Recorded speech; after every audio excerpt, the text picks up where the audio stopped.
Hi, my name is Dr. Philip Wrotslavsky from the Advanced Foot and Ankle Center of San Diego, and welcome to The Fix. Today we're excited to have joining with us Dr. David Frumberg from Yale University. Welcome. Thanks for having me. So you bring a very interesting case today to share with the audience. Tell us a little bit about this case. I'm going to talk about a gentleman in his 30s who had a stroke. The stroke really devastated his ability to mobilize, and he's been in recovery, trying to get better all along. He's been working hard, but unfortunately now he just wants to get a pair of Jordans on his feet, and he can't do it.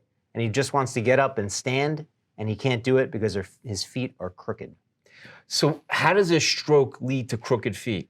Yeah, so after you have a stroke, some people will lose muscle power on one side of their leg, and the other side is normal or even higher muscle tone. The muscle forces on each side of their ankle or foot can be imbalanced to the point that, let's say, the thing that makes you push down is very powerful, and the muscles that make you lift up are very weak. And so if you spend enough time in one position, you're going to get stuck there.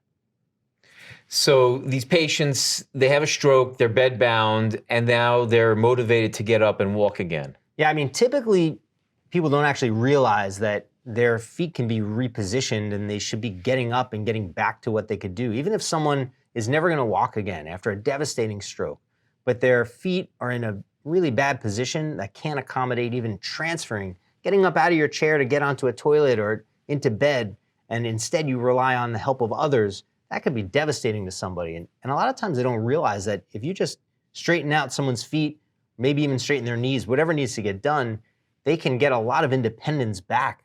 And then the downstream effects on their health are tremendous. So there's a lot of stroke patients and MS patients out there that potentially can walk, but are wheelchair bound because they can't find the right people to take care of them. Yeah, a lot of times people get very complicated braces that hold their feet, and they can cause ulcers and pain. And then we've both seen people who just sort of give up, and they didn't even realize maybe with some pretty significant intervention, I could get my foot kind of flat on the ground that would allow me to stand again and load my own feet in like regular shoes. So the patient shows up to your office. Tell us a little bit about your surgical decision-making process. Yeah, number one thing is goals. What's the family's goals?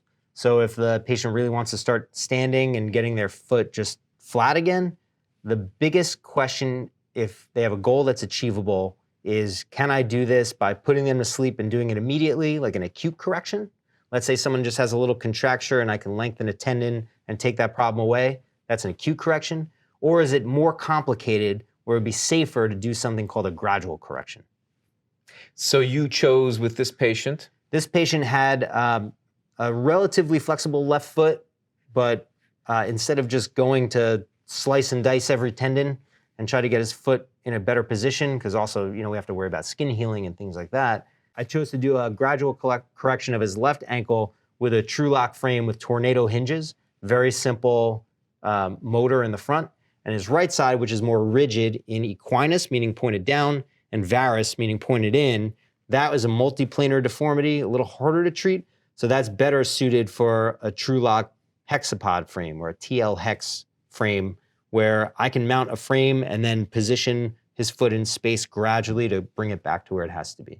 So as a user of the TL Hex system myself, when you use the software that's associated with it, tell us how you're using that to give the patient directions of how to turn the device, the motors on the device, so that they can correct the deformity. Yeah, so with just a simple distal tibia ring and a foot plate around the foot, no matter where they are in space, I can really just do it any way I want. I can look at the top ring and try to position the bottom ring so that it relates to that. I can look at the bottom ring and try to use that as a reference and reposition the body around the foot. So you can look at it in multiple different ways. And sometimes with these contractures, you just can't get the foot in a position to be able to do one, you have to do the other. So it's nice to have a system that's versatile enough that you can really mount a ring however you want, and then tell the system based on the x-rays where the ring is in relation to the body, and then realign it that way. Because sometimes these contractures are so bad, you can't even put a ring on straight, you have to put it on crooked. So the ability to just inherently tell the system that the ring is crooked, please accommodate that without me doing any complicated math, that's very valuable for all of us. So how did the patient do in the operating room? How's the patient doing now? Yeah, so patient completed gradual correction with the Hexapod frame on the right and gradual correction with the simple hinge frame on the left. When those corrections were normal and a little bit overcorrected, so we bring his foot up into about 20 degrees of past correction. Then we went back to the operating room, took his frames off, transferred some of the overpowering tendons around to restore balance across his foot. So posterior tibialis transfer on the left, and then a couple of transfers called a bridle procedure on the right.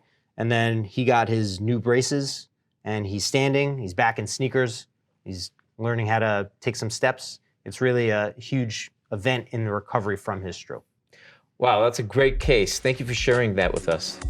And thank you for joining us on The Fix.